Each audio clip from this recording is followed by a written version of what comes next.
October 2021, my husband got COVID for the first time um, from my son. And uh, he didn't really get sick per se. He didn't have a cough, he didn't get fever. So day 10 comes around, and I'm like, all right, come out of quarantine because I really didn't want to take off work, you know. Mhm. And then they made you. Now they don't care. But um they made so I was like, just go away from me. So he came out. I was actually my I had this point, I had my company, my new company up and running for a few, since May of 2021.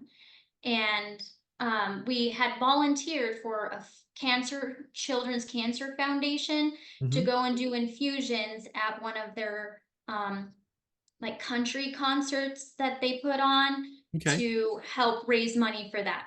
So it would So my be it was husband, like a service to the donors?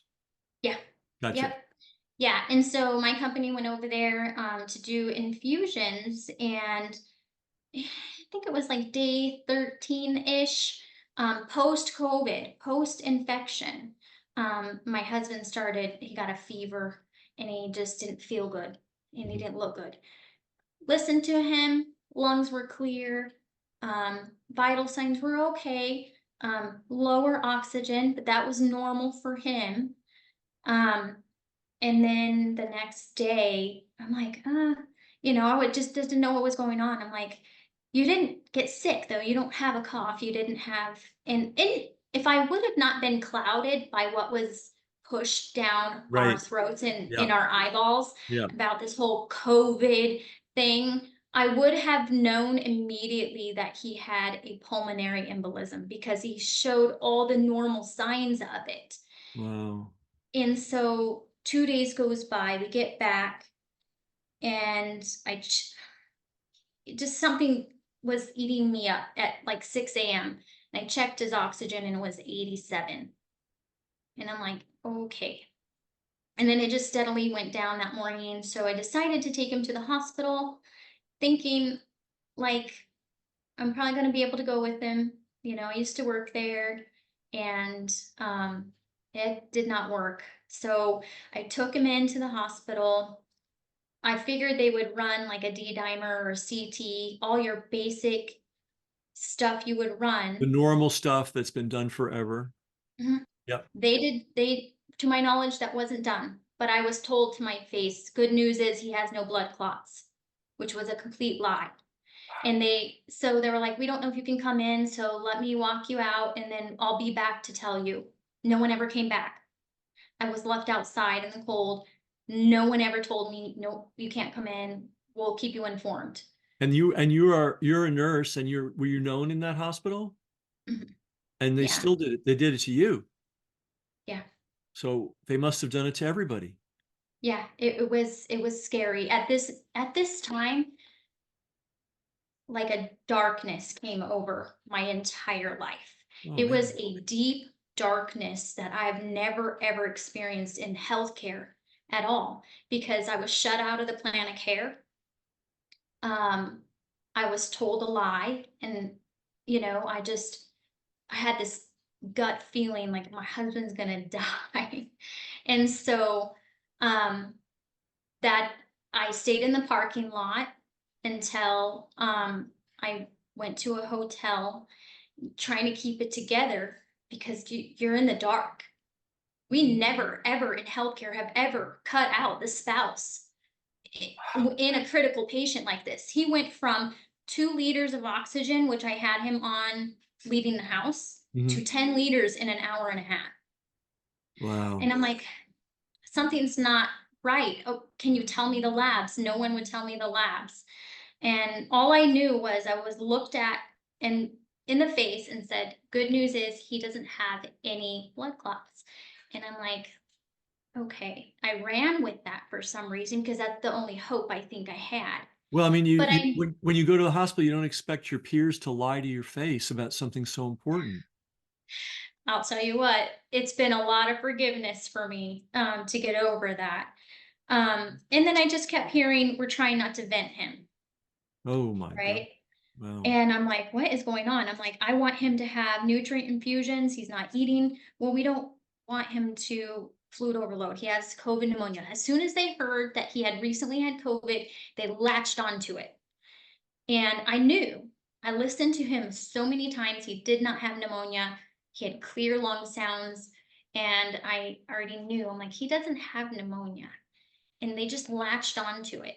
And then early that morning, I wanted to say around the next morning, 5, and I had to convince my husband to stay in the hospital, by the way. And he's a police officer, so he tends to trust the system Mm-hmm. because they're, told to.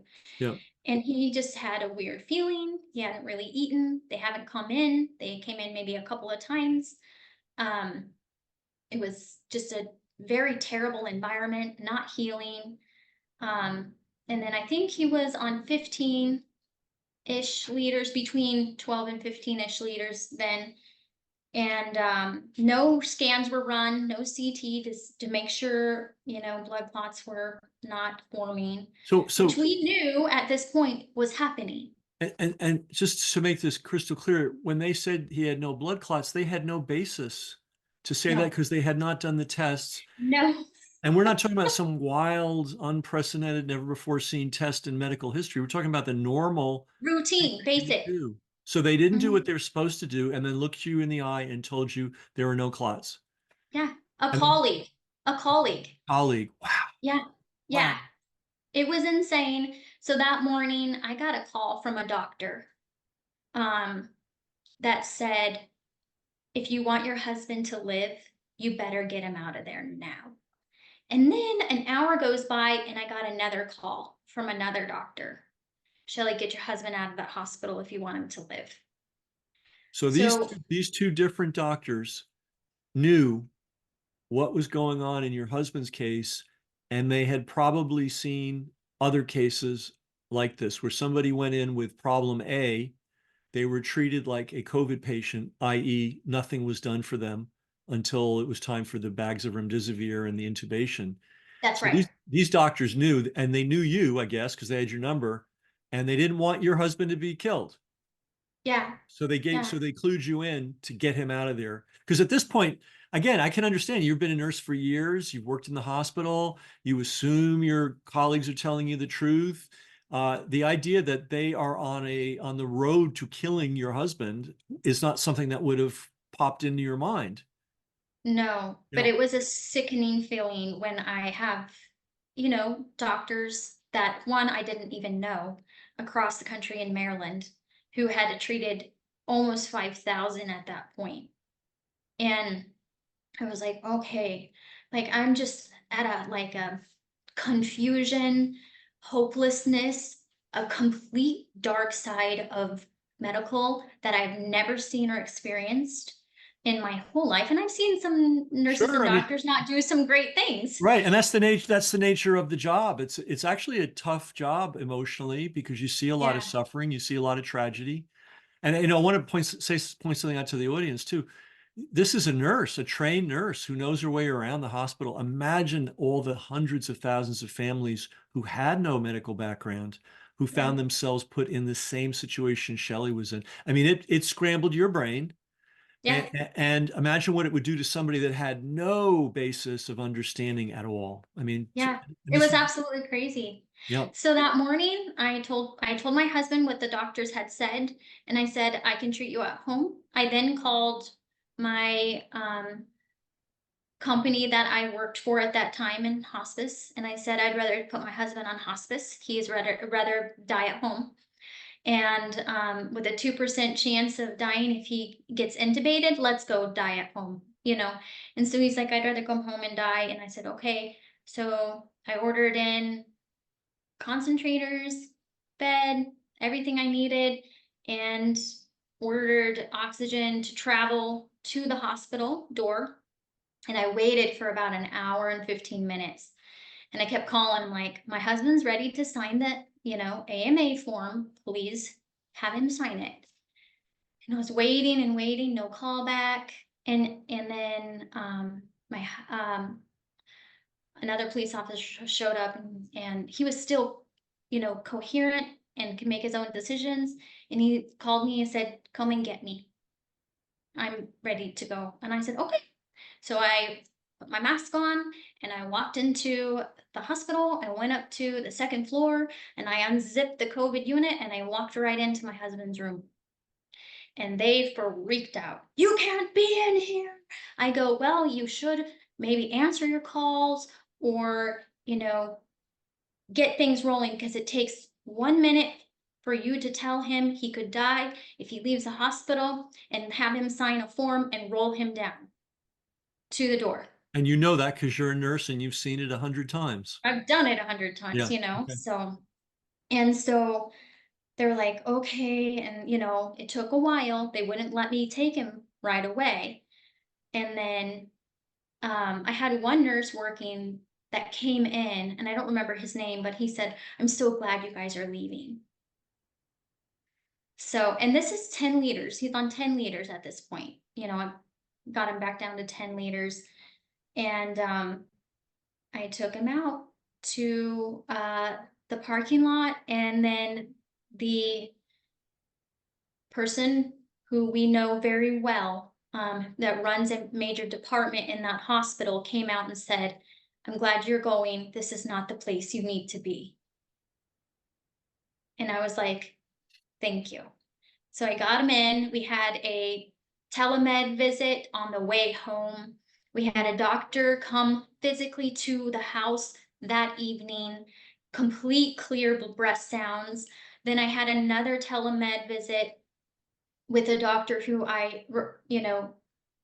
respect highly, helped me save my husband's life. And he said, "Shelley, listen to me. You're going to give me an SBAR on your husband," which means you're going to tell me the situation, the background, what's going on, what nurses tell doctors. They don't want fluff. They want you direct patient information, and that's it. And I never thought I would ever have to give that to a doctor over my husband. Right. And so he goes, "Listen carefully. If it's not too late, if it's not too late, you need to get your husband on 700 milligrams of aspirin. I think he already has blood clots, but let's see if we can get it to work." And so, of course, it was too late. So once they developed, aspirin really doesn't do a whole lot. You need an, anti-embolytic type of medication. And I didn't have that. I conference with another doctor out of Texas a few days later, and then just really in close contact with his primary care, who honored our wishes and just listened to his breath sounds, no pneumonia. So everyone was kind of at a loss. I put him on the medications that he needed. And then day 5, he was creeping up to about 20 liters, and that's all I had at home. So I knew I had been reading study after study after study, and I was on an adrenaline roller coaster, Sure. like literally just not sleeping, not eating, because the catecholamines were just constantly going in my body. And I come across a study out of Singapore where they were showing, especially in men, 2 to 3 weeks post COVID, they were developing blood clots in their lungs. And I told my husband, "I think you need to go back to a different hospital, because I think you have blood clots in your lungs and I can't give you any medication here to stop it." And he said, "Okay, I'll go in the morning." And I needed him to go because, tensions were high with relatives. "You're killing our son," or, "You're Yeah, killing my, you know, family member." And it was his wishes. So I had him that evening write out his last wishes. As a hospice nurse, we carry around these books that hold up in court without notary. And so I had him fill out his last wishes, and I didn't look at it. I'll tell you what, that is a solemn time when you have to tell your husband, "Just tell me what you want." Right. So, Right. but, that morning, I said, "I'll take you in the morning." He goes, "I won't go tonight, but I'll go in the morning." I said, "Okay." So the police chief came the next morning. My sister woke me up about I got 2.5 hours sleep that day. Woke me up about 3:45 and his oxygen was plummeting. He made me give him a shower and it went down to 54. So I knew he was getting a brain damage was happening at Yeah. this point. So, and then we had, I think, 3 men his age die within a month and a half on our street, all in the service industry as well, public servants. And so when the EMS came in, because the chief of police came, and I was like, "Can you please help me take him out of here?" And he it just the looks on their face was like, "We can't do this again," you know? They Once had he done got it to the they had done it before. yeah, just a week before. Wow. And So, it was his chief that came out for him? yeah, That's good. yeah. And so he went over to the local hospital here, and I mean, I'm on my knees, like, "Lord, please," begging for my husband's life. I mean, like, that soul welling, um, desperate plea for someone to save his life because everything I'm pulling out is not helping. And so he went over here, and I knew I needed to advocate for him. I already knew what was going to happen. Mhm. Mhm. And he had gotten a doctor in the emergency department he grew up with. Mm. And so they let me talk to him one time. I got to talk to a doctor, and it was him. And I wasn't very nice, maybe, but I said, "All right, how about you go back to your basics? If you don't think it's blood clots, then let's not do any of this dexamethasone crap. And you give him Solumentrol IV to actually do something and give him some Levaquin. Because if you really think it's pneumonia, but if it's not, you run that," said some choice words, um, "CT scan, and then we'll talk." And I said, let's go back to basics. Let's treat him like this is not COVID, please." And Wow. I said, "Well, what's his?" And he goes, "How do you know it's blood clots?" I said, "I just know." And I said, "Well, what's his D dimer?" It's a lab we run to show if there could be a possibility of blood clots in the body somewhere. Mhm. And it's normally like between 250-ish to 400. And his was over 10,000. I said, "Well, there you go, doctor. He has blood clots." "Well, that's just a test, you know." I said, "No, it doesn't go up that high if you don't have blood clots in your system." I said, "You listen to his lungs and you tell me if you hear Right. any crackles, rhonchi, Right. wheezing." There's nothing. And he was like, "Okay, okay, okay." And he did exactly what I had said. He already had the replication stopped. He had high dose ivermectin for 5 days, and so and all his nutrients. Um, and they did the scan, and he had blood clots. And he was at this point 50 liters of oxygen, 100% FiO2, pure oxygen, pure like liquid oxygen. Mhm.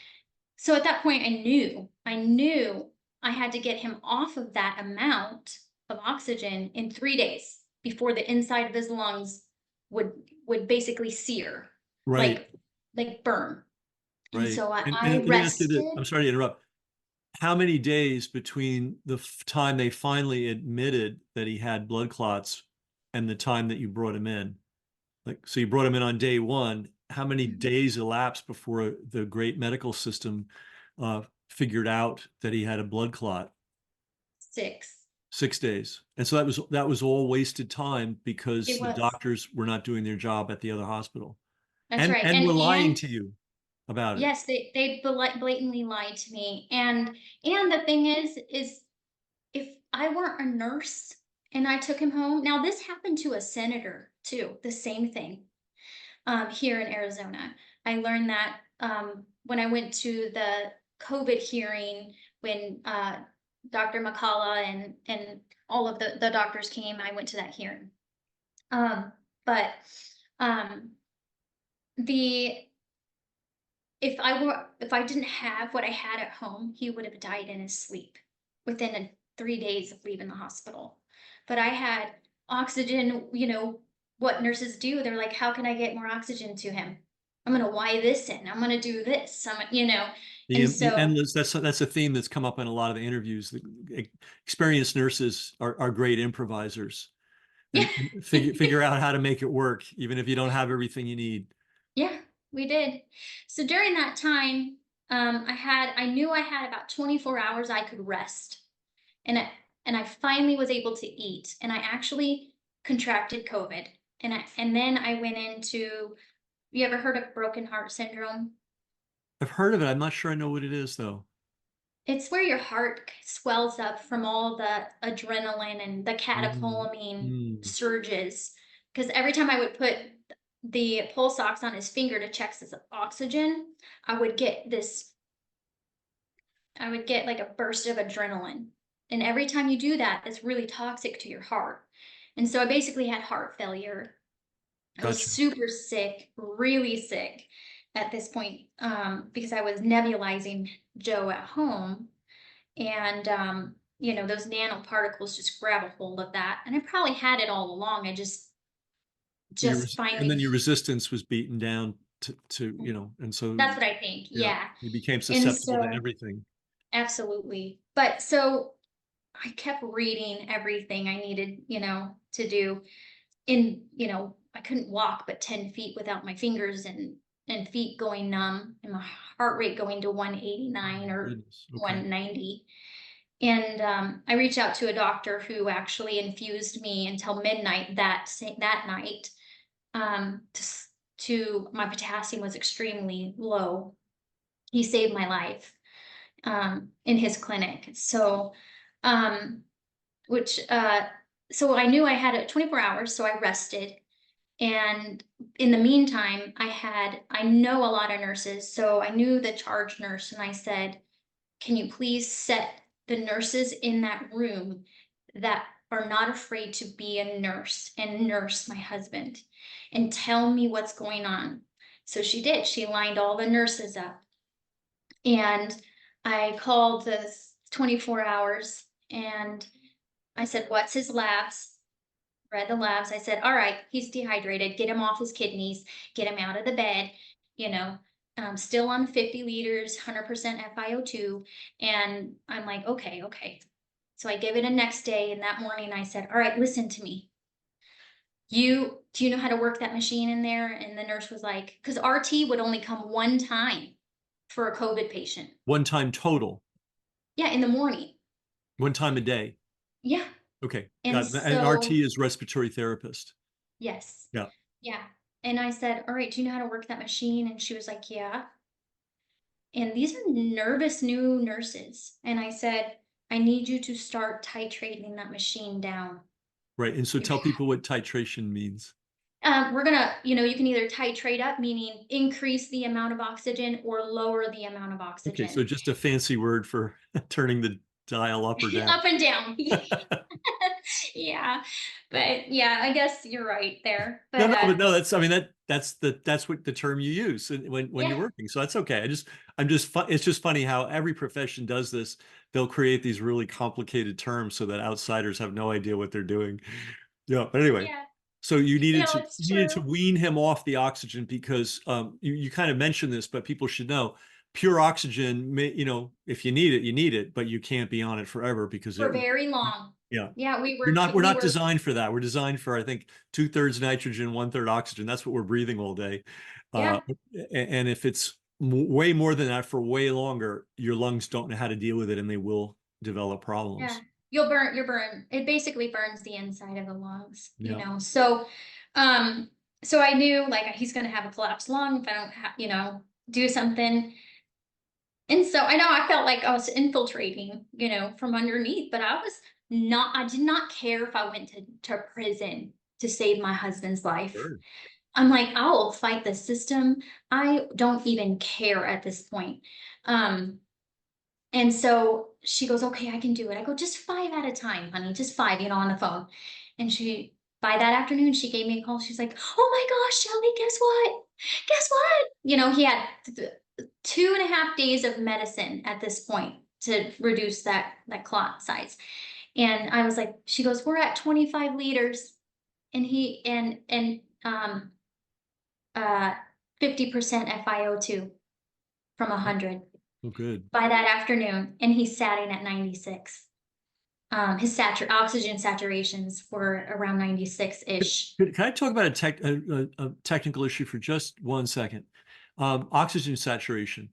That was used to prove somebody had COVID, but the reality is all kinds of things can cause your oxygen saturation to go down. That's not proof that you have COVID at all. No, not at all. Yeah, My okay. husband did not.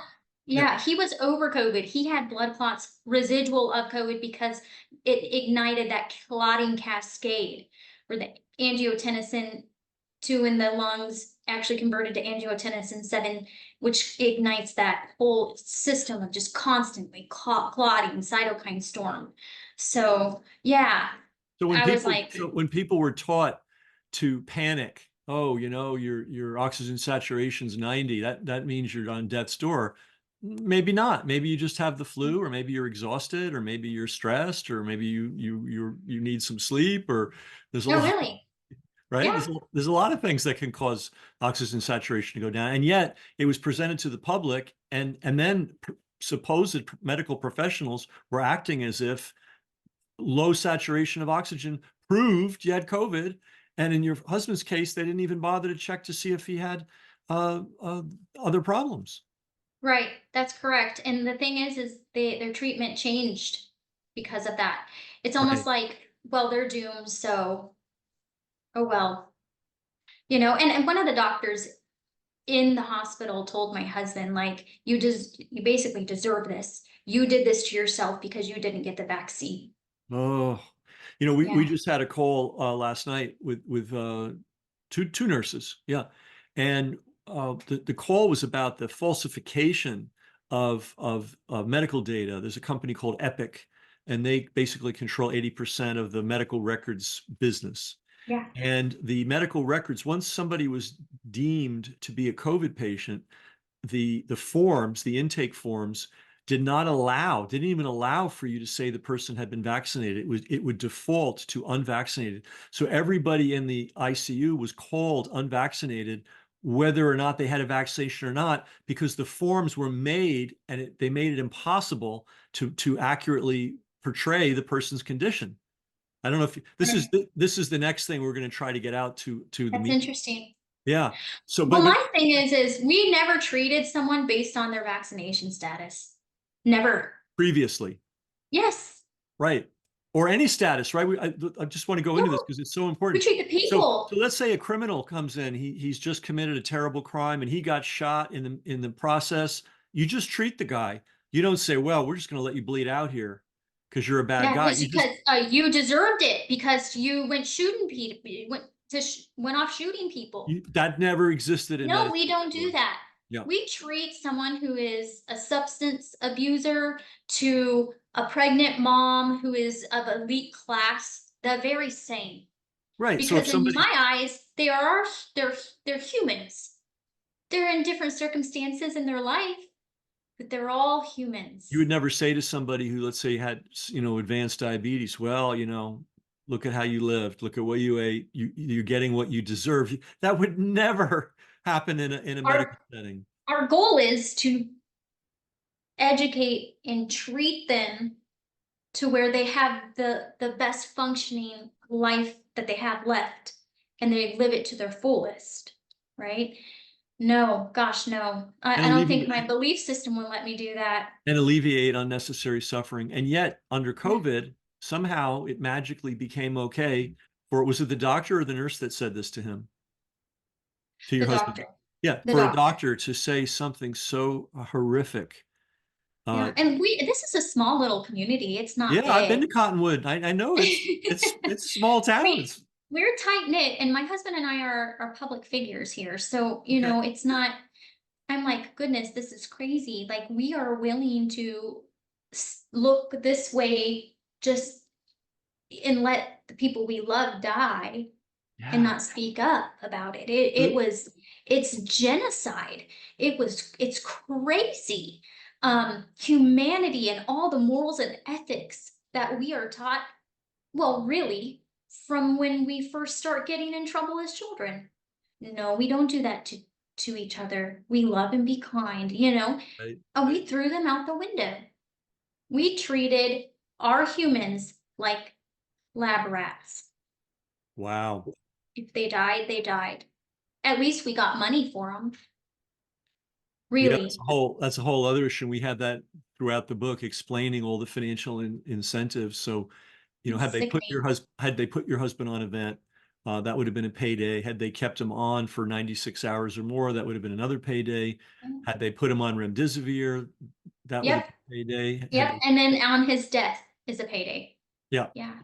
And then It- they paid off. I hate, it's unfortunate, but they bribed a lot of families into accepting the death by COVID diagnosis by offering to pay for the funeral expenses. So Doesn't lots, that make you sick? and Oh, that was Homeland Security money. So yeah, so many families said, okay, he died of COVID, give us our check. And and if you're a family, burial is not inexpensive. It's not a trivial expense. So it might have been a necessity for certain families. So yeah, oh, they had a lot of money. It's funny, they don't have money to bolster the healthcare system, but they had all the money to pay the hospitals off to kill people essentially. I know. Could And you then imagine could you imagine the impact we could have had if we took that money, invested it in education education? for people, and yeah, Yeah.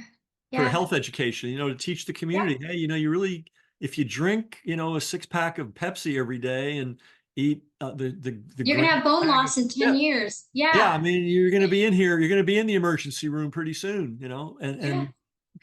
and then meanwhile, I mean, I don't want to go too much on a tangent. Meanwhile, we're running TV commercials all day long, encouraging people to consume things that are ultimately going to kill them, right? But Yeah. that's another story. So so to come back to where you were in the story, the doctor looked at your husband, this public servant, and told him, "Hey, you know what? You deserve this because you didn't get the vaccine." That's where we left off. So what happened Yeah. next? So, we had church that day. We went online, my husband and I, and he just kind of broke down. And he was like, "You know what? I really want to stay here, God. So if you could please let me stay here." And then he like coughed up and blew up all these blood clots like this much Wow. after he was in prayer. Wow. And so that doctor came in and he told him, he's like, "I think I can breathe again. Like, I think we can, I think I'm gonna live." And he goes, this is just what happened. You wanna, he was like, all these blood clots came up. And yes, the doctor is right in a way to our understanding, right? Um, that's scientifically impossible. That's what he told him. He goes, "Well, not for Jesus, sir, not for Jesus." And so by that afternoon, he was on 8 liters Wow. low Down from oxygen. 100. Down from Yes. 100. Yeah. Okay. Yes. And so he was like, and then they didn't want him anymore. They kicked him out the next day. They Oh, didn't want him in that's there. good. That's good because in a lot of hospitals, well, you were there supervising, and I think they knew they were being watched. But in a lot of hospitals, they would have said, "Well, you really need some remdesivir," and then They when you, tried. oh, You they know did what he try. had posted on him right here? I made him post on his chest. No remdesivir, no intubation. And by the way, folks, that's a big tip. And in fact, I know a doctor. What does he have on his? He wrote on. He had somebody write on his chest when he was going into the emergency room. Not was it no? Oh, I can't remember. It's the thing. It's the procedure you do to test for heart failure, but it's kind of The, super invasive. the cardiac Yeah, I think catheterization. that. And then he said, no stent. And he wrote this right on, he had Yeah, this written no right on stent. his chest because the cardiologists love to slap stents in people willy-nilly, whether they are called for or not, because it's a payday. I mean, a lot of what happened during COVID, unfortunately, I have a feeling was happening already, just never on this gross, large scale. Acceptable. in public eye, public view scale. Yeah, Yeah, it was more underneath. Yeah, yeah. I agree with you. Yes. So he coughed Uh, up this big bunch of tissue. yeah, Uh, it came out his nose, his mouth. He's just wow. like, yeah, it was weird. And I'm like, it's just so weird. And then he came home and I was super sick. Um, oh gosh, I can't even tell you. I was probably on death's door as well. And and so about 2 weeks goes by and I was like, I am not going to be a part of genocide. I am not going to be a part of a healthcare system that is morally and ethically completely backwards. I feel like we just crossed over the veil of good to evil in this time. It was such evil and such a dark, tangible Mm-hmm. feeling. Mm-hmm. I didn't want my name on that at all. And I applied to be a teacher on a whim, got the job via email, never been a teacher in my life, Okay. and then another week goes by, a couple weeks. My husband was finally off of oxygen, so I called the oxygen people to come and get his concentrator, and another retired police officer from Flagstaff showed up at my door because he got wind that I could help save his life. And I was like, oh gosh, okay. I don't know what happened. I said, I know what to do. I pulled his labs. I went to a doctor's office and I said, can I have an order for this? And he's like, yes. And I pulled his labs. I checked everything I needed to check that should have been checked on my husband. And I listened to him, clear, 78% oxygen. The hospital up there told him, you're not vaccinated. We can't help you. And he said, but I'm not going anywhere. I can't breathe. And they said, well, then sleep in the lobby. And unbelievable. And this is Yeah. to a because there it's sort of an inner circle, people that work for the police and people that work for the hospitals. They typically, under normal circumstances, they're a club, and they They're a club. yeah, I'm gonna help you out when you need it, and you're gonna help me out when I need yeah. it. And It's so just here like they a they tight even they even community. they even threw that out the window Yes, they and did told you not to go care. sleep in the emergency room Lobby. They said, we're done in with the you. lobby. He went to 3 other doctors. They wouldn't give him oxygen. So I sent him home with my husband's concentrator, called it back. And then, you know, everything I did had an order. It was legal. Um, and I aligned my clinic with a physician that was 100% on board. It almost felt like we were walking through what I would consider a medical modern day underground railroad. Okay, I've It heard was that. insane. Yep, I've heard It that was before. crazy. Yep. After that, I was like, okay, what are you doing to me, God? And he said, you're not done. I'm gonna use you. So we went to me and my partner, another nurse. Um, fire departments were calling us. They were releasing people in 60 something percent oxygen, you know. It was insane what we were seeing. We were going house to house. Some days I worked 7 days a week. If we needed to get them oxygen, other doctors here got wind. We would pull labs and do infusions and go into COVID homes. And I said, heck yeah. And they would say, can you go to my patient? I have a patient. Can you go? I think it was over 2,000 patients that we saw in about a year and 3 months. A And group uh, of you. yeah, so it was me and my partner who owned the clinic, and we had about, at one point, we had 6 as needed nurses under us that And we you hired and you were just jumping all day long and all night all long. day long. Yeah. Yeah. Wow. And we only lost one. He called and said, I think I messed up. I didn't do anything you said.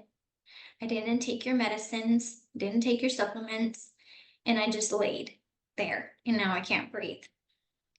And I said, okay, well, at this point, you need higher level of care. Because if we could get to them where they were just starting or really intermediate, we could make a Right. huge difference. Sure, We sure. only had so much oxygen.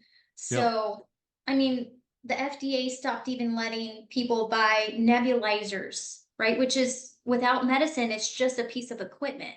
They And so stopped they stopped COVID patients from getting nebulizers, or the whole public? the whole public. So you could Really? just buy a nebulizing machine because there's no medicine in it. Yeah. So we stocked those. We stocked COVID kits. We had orders for all the medicines, including ivermectin, um, to dose out appropriately with the weight, and the protocols coming down from, people like Dr. Peter McCullough, which I got connected with him in Sedona. And he told me, and I conferenced with him a few times over the last couple of years, and I said, you know, if my husband would have gotten the shot, he goes, he would have died the same day.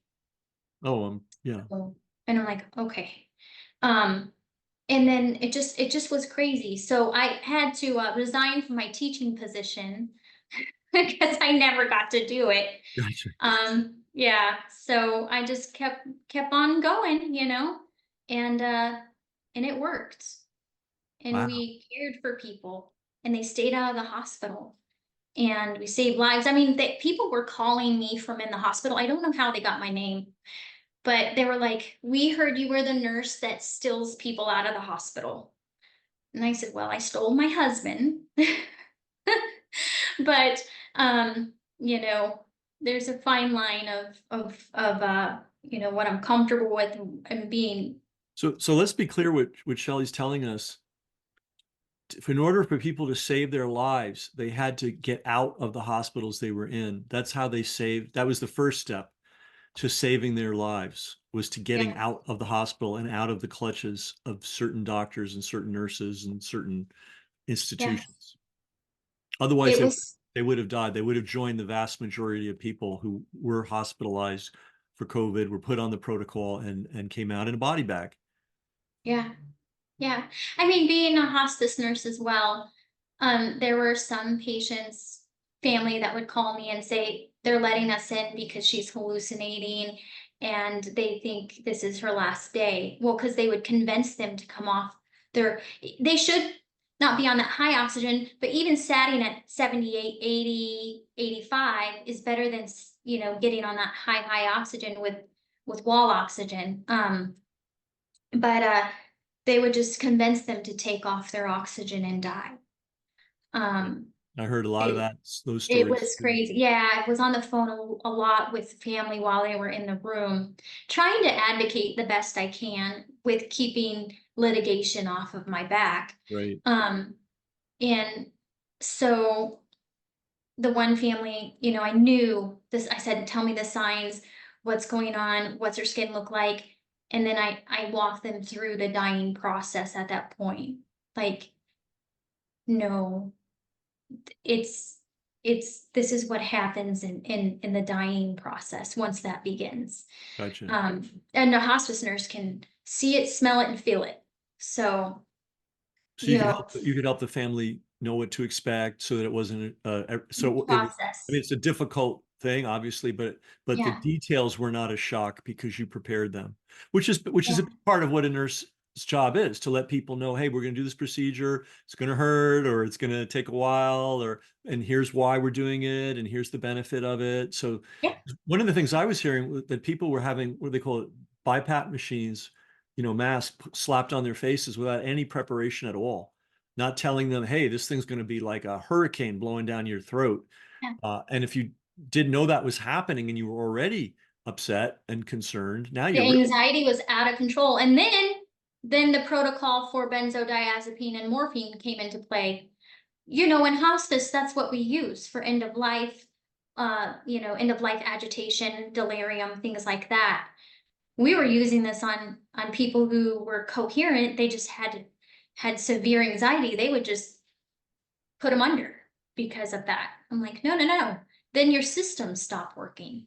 Your fight for life and stops. you're breathing gets reduced dramatically on Yeah. those drugs. What they needed was nurses beside them and doctors beside them and not isolating them, Right. allowing family in there. Like breathe, breathe.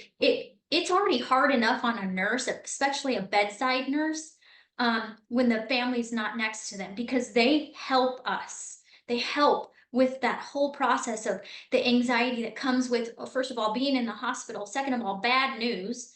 And if there's surgery or we got, the risk of dying is higher, or you get all this crazy stuff.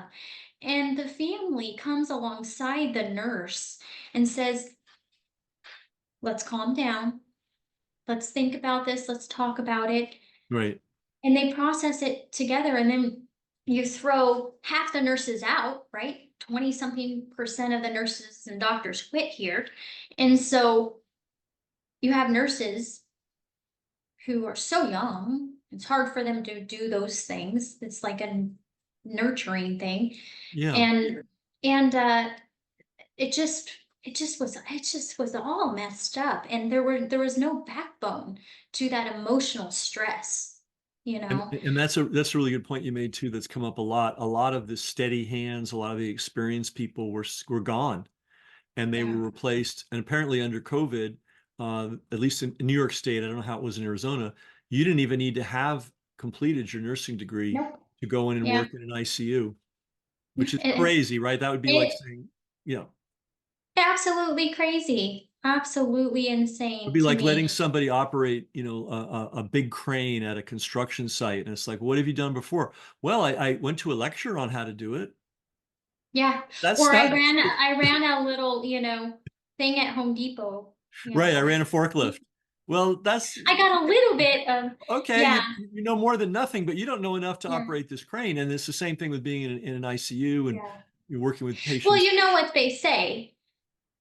If you can get someone that has never been trained yet, versus someone that you have to retrain because it's much harder, Right.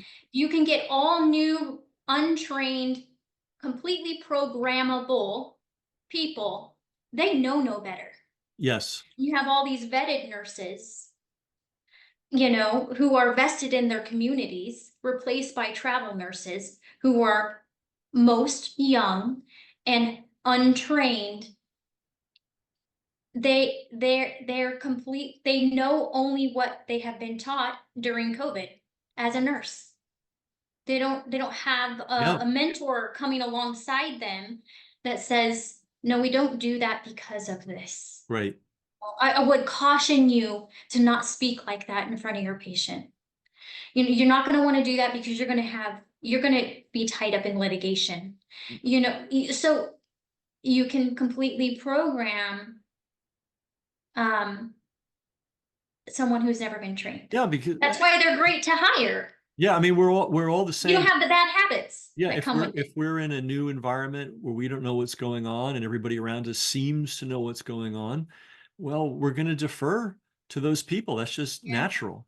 And that's Yeah. why it was the veteran nurses who had a lot of experience under their belts or had some kind of and in addition to that had some kind of specialized experience like for instance you with the Nuremberg Code. Yeah. You knew, wait a minute, this is not right. I'm not Yeah. going for this. Whereas Yeah. a young nurse still in school or maybe she just graduated and hasn't even done any practical work. They're Yeah. just really not going to be able to resist. Yeah. It's an unfair burden to put on them. It is so sad. And Yeah, that's what was talking to my husband the other night, because this is so ingrained and almost burned into our hearts and our lives that we can't get over it completely because it changed us as yeah, people. But I was telling him that he goes, I think that you went through all of those other I did, years of different types of nursing. I was critical care trained, and then um,